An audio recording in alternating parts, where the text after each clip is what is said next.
All right, well, hey everyone, welcome back to Legendary Habitat. I am out here with Brad Harper, and we're actually up at our farm right now here in Manistee County.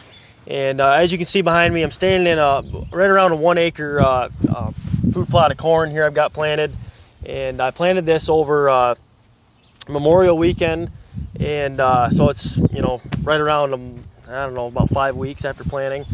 And we've had a, real wet, fairly cool spring, coming in. We're just starting to get in some heat now. Today is, July 7th, I think? I think so. And so, what I wanted to kind of give you a little background on what I did for planting. I didn't have a lot of time to prep this ground out this year, just with limited time, visiting clients and trying to get everybody else, situated with spring planting this year. So I just basically came through here and came in here with a 2-bottom plow, plowed everything over, lightly disked it, and then came through here with no-till drill. And I just did 15-inch rows, and I increased my seeding rate a little bit, and so my population is a little bit high in here, quite a bit higher than what typically ag corn would be, and so I figured I was going to lose right around that 20 to 30% of corn just from deer damage. So I actually surprisingly didn't have as much deer damage as I thought.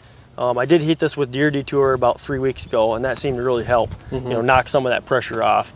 And now they're kind of getting to that stage where the deer aren't really touching them anymore. And so now I'm actually going to go through here. I'm going to cultivate because I've got quite a bit of grass in here, a little bit of broadleafs. So I'm going to go through here, and I'm actually going to take out. It's probably going to end up being right around a row or two of corn every 6 or 8 feet. And I think that even though you're going to end up crushing that and losing that row of corn every 6 feet, your population's so high that that's not going to really affect that too much as far as yield goes. Okay. But that way too, that'll kind of give the surrounding rows a little more room to grow. Exactly. But at the end of the day, I think that with how much grass is in here, getting in and just doing cultivation to try to eliminate some of those grasses is going to be more beneficial than just leaving it alone. Okay. Yep, for sure.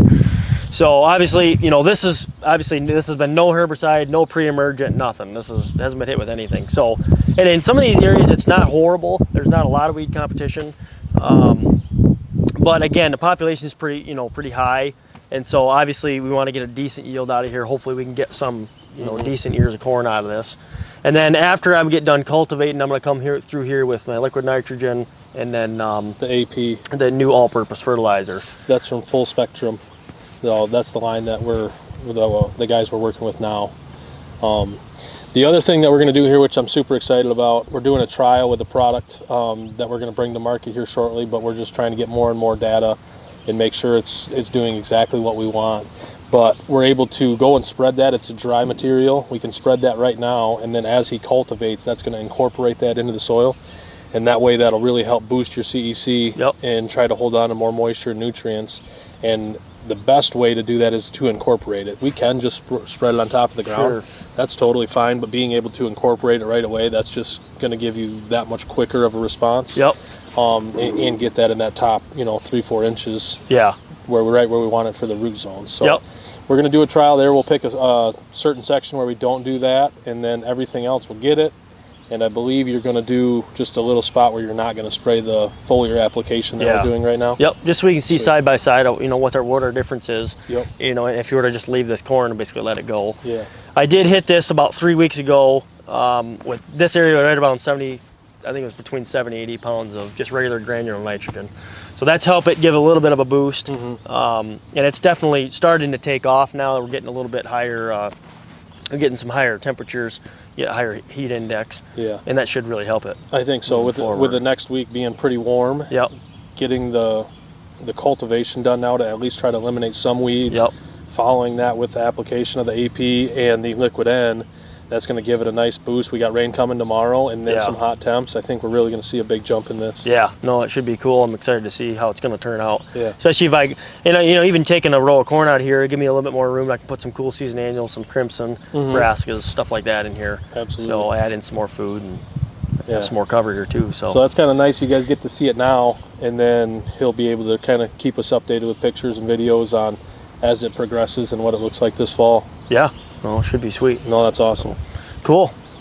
Thanks for coming out here, and excited to see what kind of results we get. Absolutely, I'm excited. Yeah.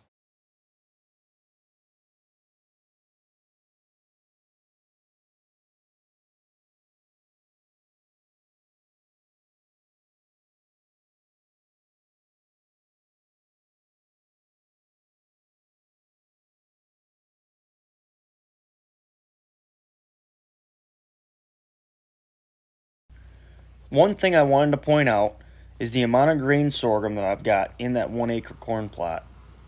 Last year I planted Vitalized Seed Nitro Boost Blend in the spring, and unfortunately we had a fairly extreme drought in that late spring, early summer time period. And due to a fairly high deer density and not a lot of moisture, most of the soybeans and peas and legumes in that blend were browsed fairly heavy.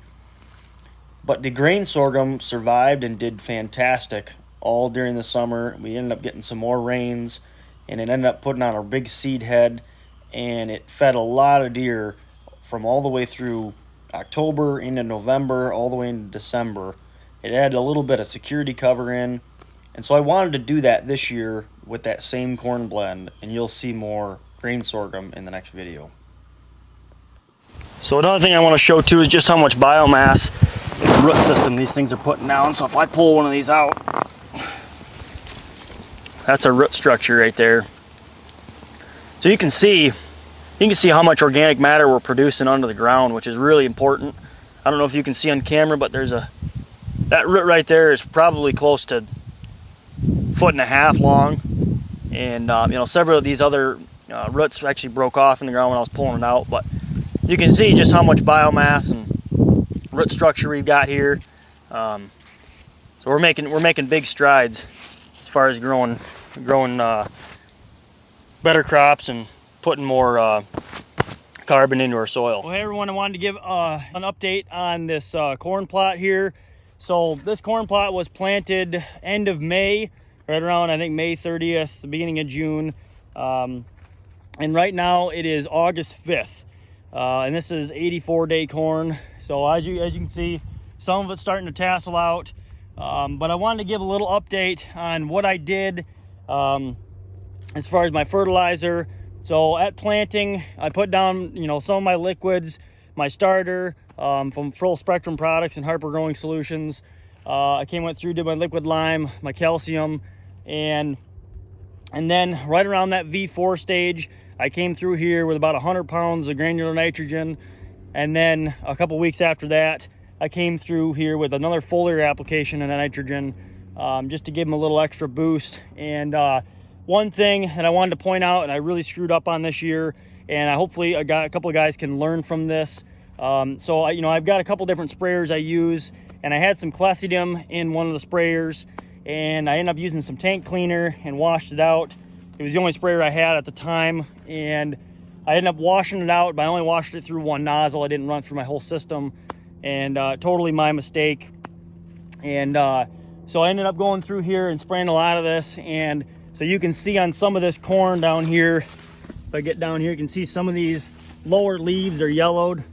And so it obviously, that little bit of residual clethidim, obviously clethidim is a grass-specific herbicide, so that harmed obviously some of my corn. But there was actually, what's interesting is because I had it mixed with the Full Spectrum Products, Harper Growing Solutions, foliar and liquid nitrogen, the center nozzle on my sprayer, you can actually see in this corn row actually where these plants are doing really well, they're really healthy, where that center nozzle was completely washed out. So you can see right behind me, a lot of this is really green all the way down through, and it's actually doing better. It's got more ears of corn on it, it's taller, so it's just doing really well. So I wanted to show you guys that. Hopefully you guys can learn from that stuff. I'm always learning, I make mistakes too, but I want to come on here and show you guys, give you a little update on this corn. It's doing fairly well.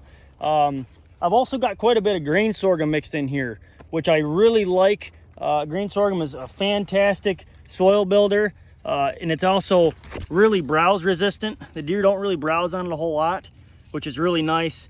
And so it's really fairly easy to grow. I would say it's even easier to grow than corn.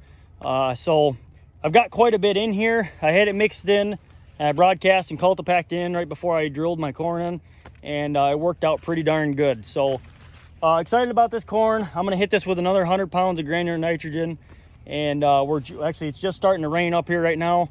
So hopefully I'll get some more ears of corn out of this, and I'll give you another update, maybe another month or so, as we are getting closer to Labor Day. So thanks guys for watching. Hopefully you learned a couple things, and I'll get some more shots put together and some more updates of this corn as we go further into season.